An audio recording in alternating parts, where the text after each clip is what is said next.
Good day, my dear students, parents, and everyone. I am Mr. الوحدة, an English language teacher working for Royal Secondary School.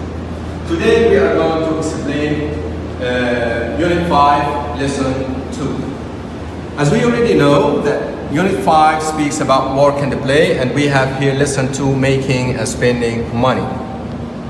We can say that we can divide this lesson into three major parts. The first part is going to be vocabulary, which is word builder. The second part is going to be speaking and listening. And unfortunately, unless you are not here, so it's going to be just listening. And the last part is going to be grammar. So let's start from the very beginning here. The lesson's title is Making and Spending Money. Means how to make or how to get money and how to spend it, and maybe how to invest it. Word builder, finances, and finances because these words are related to finance. Match words from 1 to 7 with a definition from A to G. And there is an example has been done for you. So to put money in a safe place, a bank, for example, so that you will have enough in the future perhaps to buy a car or an apartment means save. So to save money means to put money in a safe place, like bank and these things. A, money earned by a business or investment after deducting expenses. That's what we call profit. That's what we call profit. So the profit is the money earned by business or investment after deducting expenses. To make money from a competition means win. So when you win money means that you have made this money from a competition. Money lost in a business, project or investment. Money lost in a business, project or investment means loss. So that way you have lost money. To make money from work or investment is to earn money. Money you have that you can put into a business, project or investment. So this money you already have and you want to maybe start a project or something like that. This means capital. To put money into a bank or company to earn more money means that you are going to invest your money. So investing money means to put money into a bank or a company to earn more money.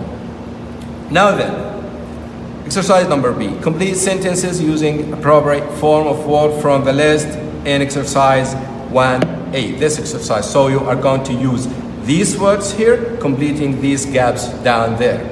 1. Many people try to space money in competitions. So once we say competition, we mean winning. So when you have money out of a competition or something like that, we call you won money. So here will be win. Many people try to win money in competitions. Those who are successful often spend it immediately, but sensible people space and ethical Sharia regulated accounts. Ethical Sharia regulated accounts means bank accounts or something like that, but in an Islamic way or Sharia way. So here they are going to invest or trying to invest their money. And remember that these words, we are taking them out of exercise A and exercise 1. Number 2, the safest way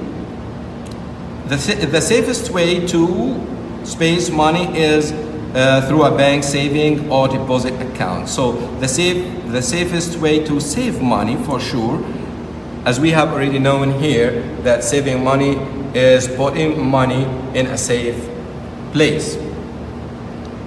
The basic idea of business is to invest your what? Capital. So if you have a capital, a sum of money, and you want to make your own project, your own thing, this called investing. So here invest. The basic idea of business is to invest capital to invest capital and make a God profit Number 4, there is always an element of risk in business. And instead of earning money, you may take a loss. And that's natural. Okay, that's fine. So how to complete this exercise is by knowing these new words by heart, know what do they mean, and use them down there. The next exercise is going to be speaking and listening. You are going to listen to a track about an interview. This interview is about money, and practice speaking maybe at home. Let's start. Exercise A, listen to a radio interview about money. What's the main subject of the interview? So we are going to listen to this track to know what is the main subject of the interview. And using your cell phone in an easy way, you can just open your camera, turn it on, and just focus on this barcode here. Okay, now then open this link up there.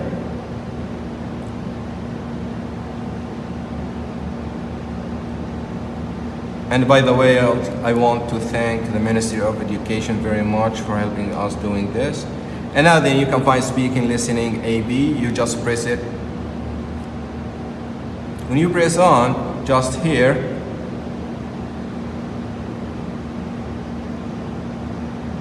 Unit 5, okay. Lesson 2. Today, I have with me in the studio Dr. Paul Meredith, a finance specialist and author of a new book, Making the Most of Your Money. Paul, tell us about your book. Well, it's really all about people who have suddenly made large sums of money, maybe by winning a competition, or because the money was left to them by a relative who recently died. And I understand that this is not always a good thing. No, it isn't. In a large number of cases, the money that was gained was lost again in a year or two. Why is that? The main reason is that many of these people make no investment plans. They just spend and spend. If the money is invested before it is spent, then the capital can earn enough for them to live comfortably, or at least more comfortably, for life. Why don't these people invest? They've probably never had money to invest before, and their first reaction to getting a large and unexpected sum of money is to buy things they've dreamed of. A nice house, an expensive car, jewelry. I imagine a lot of money can be spent quite quickly like that. Yes, sometimes very quickly. And to make matters worse, some people give up their jobs. This means that in the end, they are in a worse position than before they had the money. So, what's your advice, Paul? Invest as soon as possible. But even before that, get a good accountant. Okay. As we have just listened, that interview is about money. So the whole thing is about money. How can you get money? How can you spend money? How can you invest money? And they are saying that if you gain money easily, in an easy way, you are going to spend it easily. But they advise you to invest money. And I advise you as well to listen to this track again and try to speak with your brother or any of your family members. Now then, let's go to the last part of the lesson, which is the grammatical part.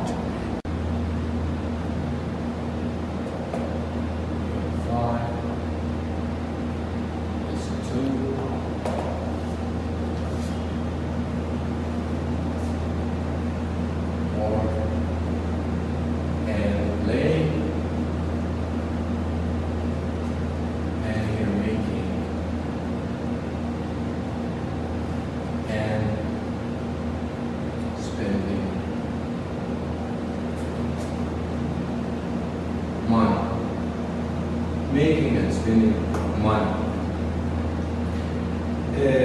The last exercise is the grammatical one, so we are going to speak about grammar right now.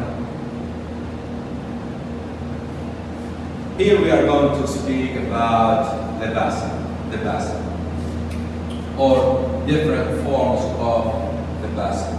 And before explaining passive to you, I'd like to explain active, because you have to know active before knowing passive. Active. The active voice is the regular sentence which contains subject,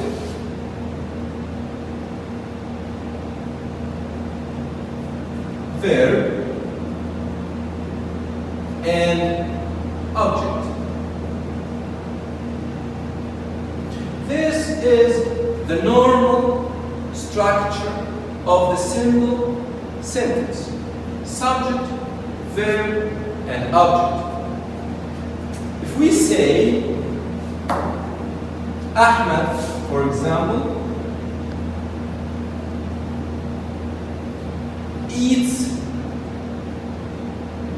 an apple.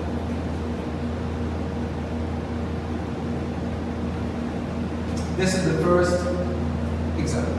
The second one, Ahmed ate an apple. The third one, Ahmed will eat an apple. These are different forms of the verb here. We can see here eats, ate, and will eat.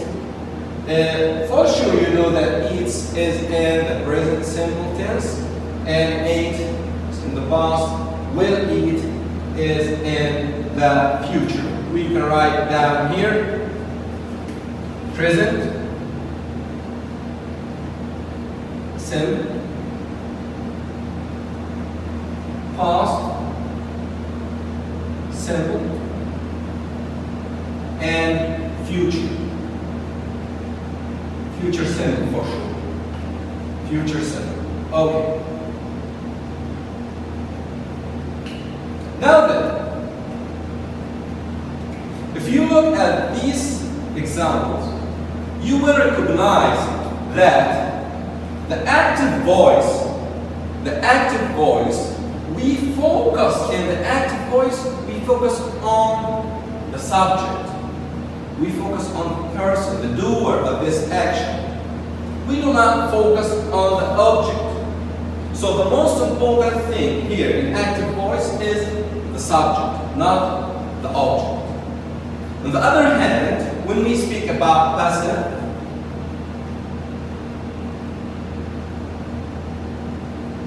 we concentrate on the object instead of the subject. We focus on the thing which is already done. We do not focus on the doer, the agent, the one who did this thing. So, we have many steps to follow to sort this out. To change this active voice to the passive voice. First of all, I'd like you to concentrate very well. I want you to divide the sentence into three parts, or three major parts. The first part is going to be the subject. The second part is going to be the verb. And the third part is going to be the object. When you want to change the active voice to the passive voice, you have to concentrate on this part. So when I say concentrate, it means that you have to block this part in the very beginning of the sentence. So we are going to say an apple. An apple. Now then, this is the most important part of this, which is the verb. Because turning the active voice into a passive voice is depending on the tense. So if it is in the present simple tense, you have to change it into the present simple passive. And if it is in the past simple tense, you are going to change it into the past simple passive. And if it is the future, you are going to turn it into the future passive. The first step we have already done is putting the object at the very beginning of the sentence, focus on it, and then using verb to be. Using verb to be. We all know that be means and is and are.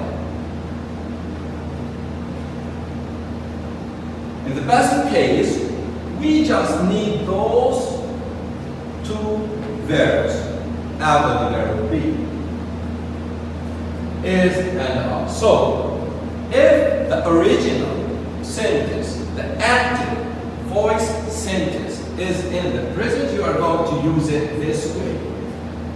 Is or are, depending on the subject. But if it is in the past tense, you are going to move these two verbs into past. What?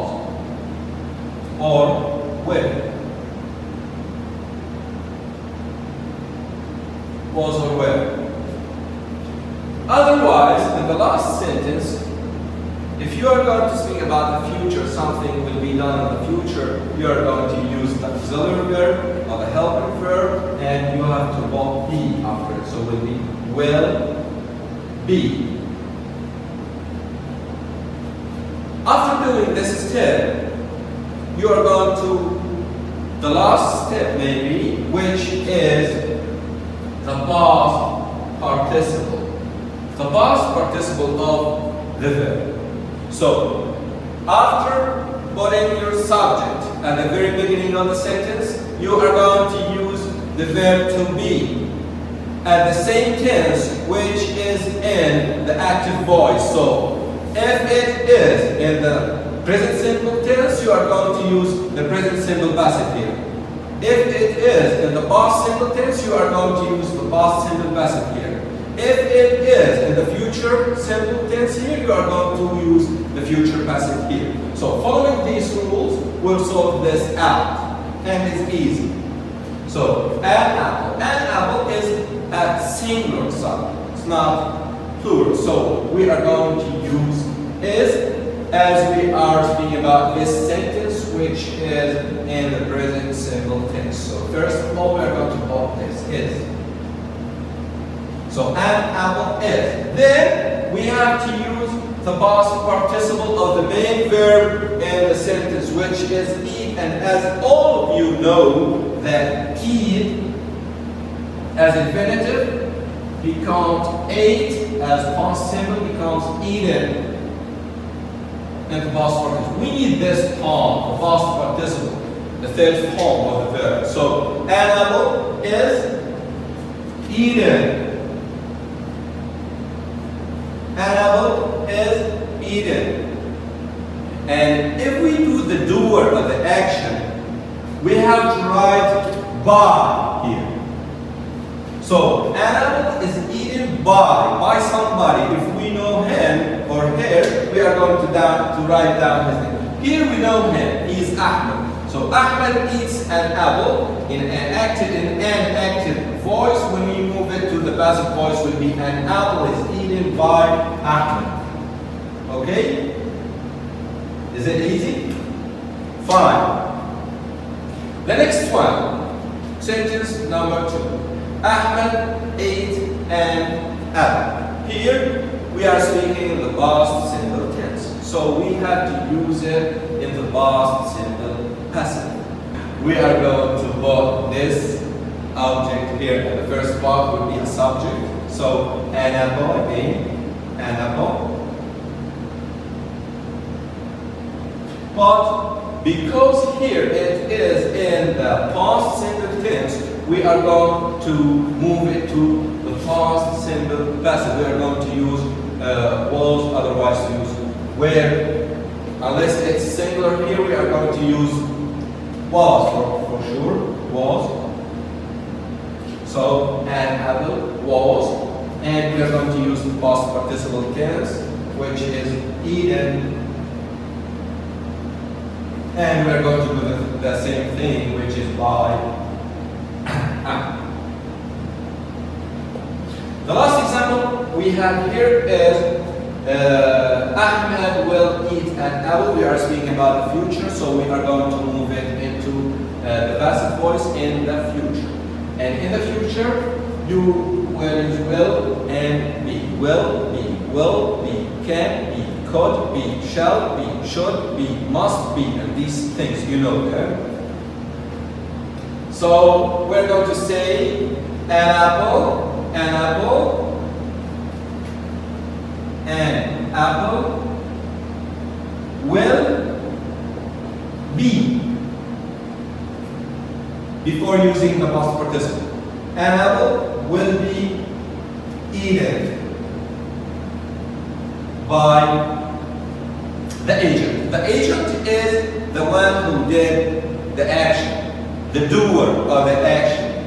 An apple will be eaten by Ahmed. I hope that you have understood this because it's very easy. So a quick look on it. We have two major things. The first thing is active voice. The second thing is passive voice. Moving or turning or changing active voice into passive voice, we are doing some major steps, moving those parts or reorganizing them. It's easy to be done. Here in the active voice, the subject is in the very beginning, the object is at the very end of the sentence, and we have a verb. And this is the simplest or the most simple thing to be done. Now then, we have some exercises here in our book, and we want to have a look here and to sort this out. Will you please come and have a look? So here in this exercise, grammar builder, passives, present, past, future, and model. And what he means here by models, like will, would, shall, should, can, could, and these things.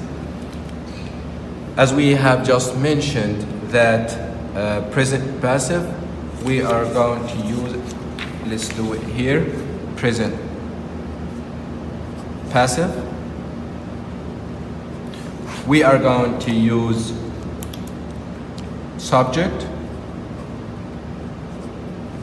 and verb to be in the present, which is or are.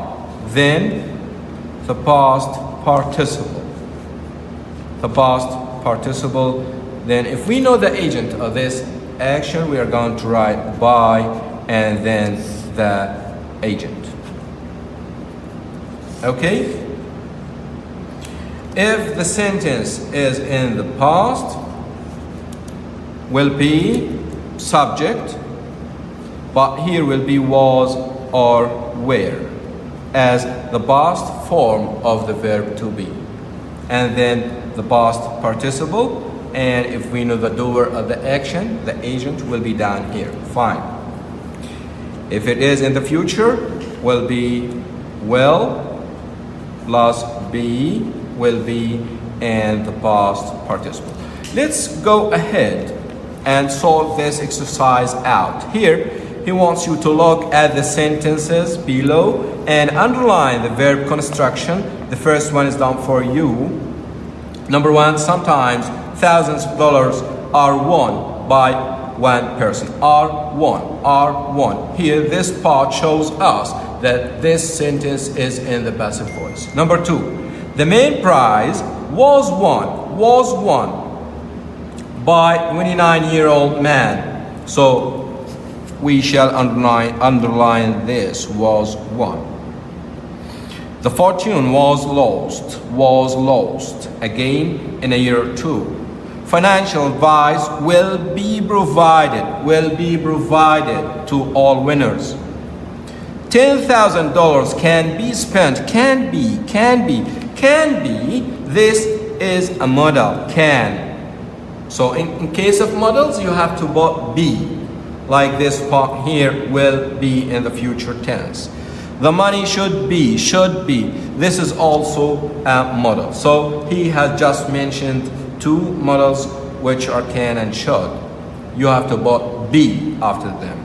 Now then, exercise number B, complete the paragraph below using the verbs in brackets. We are going to use those verbs between brackets and concentrate in such a question because maybe they are not all in a passive voice. Maybe they are in active, maybe in passive. Let's see. What was then the tallest tower in the world? Opened by the Prince of Wales on March 31st, 1889.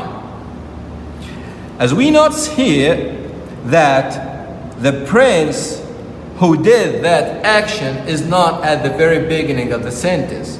He is at the end of the sentence. So this is a passive voice. He started with the tallest tower and ends with the doer of the action.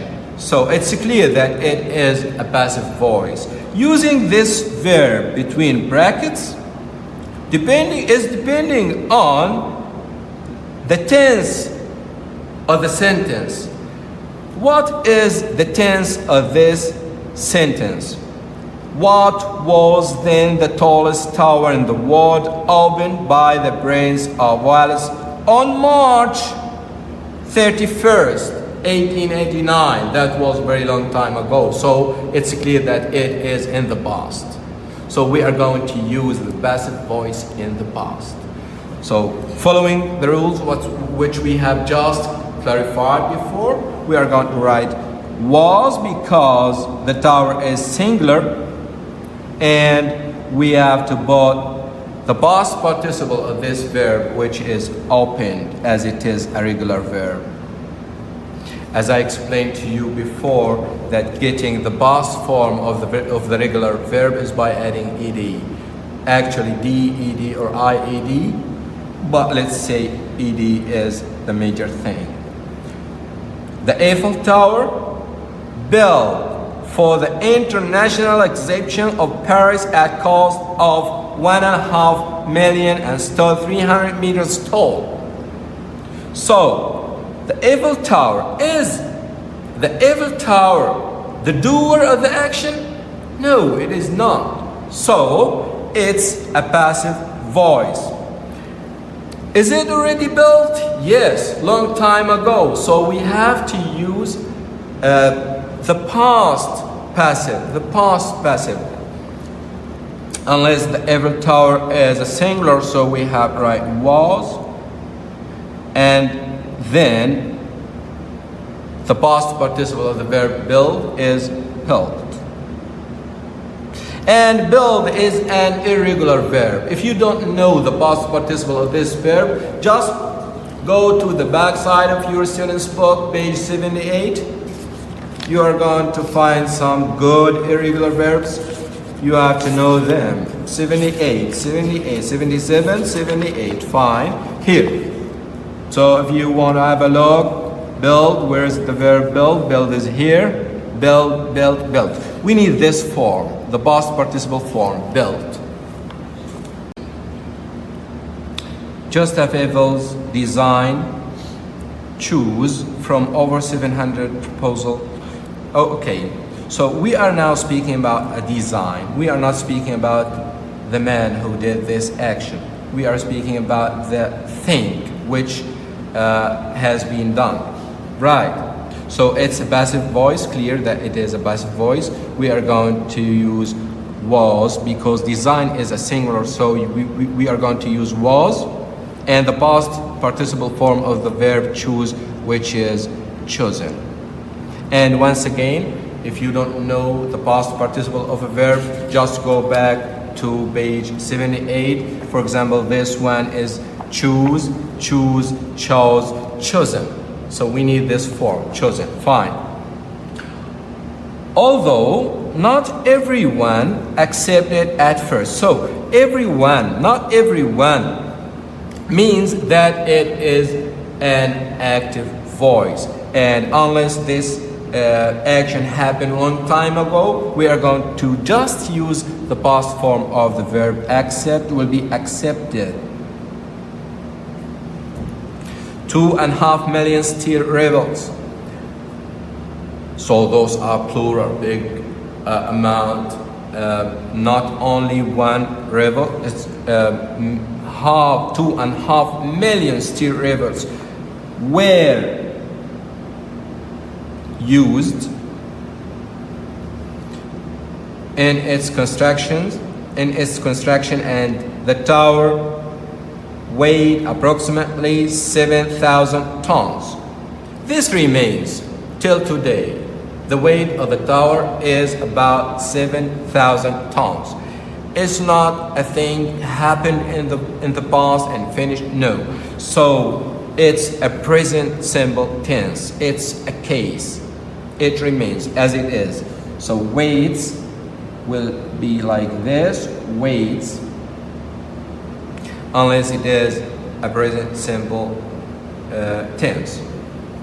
Today, the tower visit. Do you think that the tower can visit someone? Or someone can visit the tower? So it's clear that it is a passive voice. The tower is singular, so we have to put is here. The tower is visited as the main formation of this tense is using verb to be plus the past participle.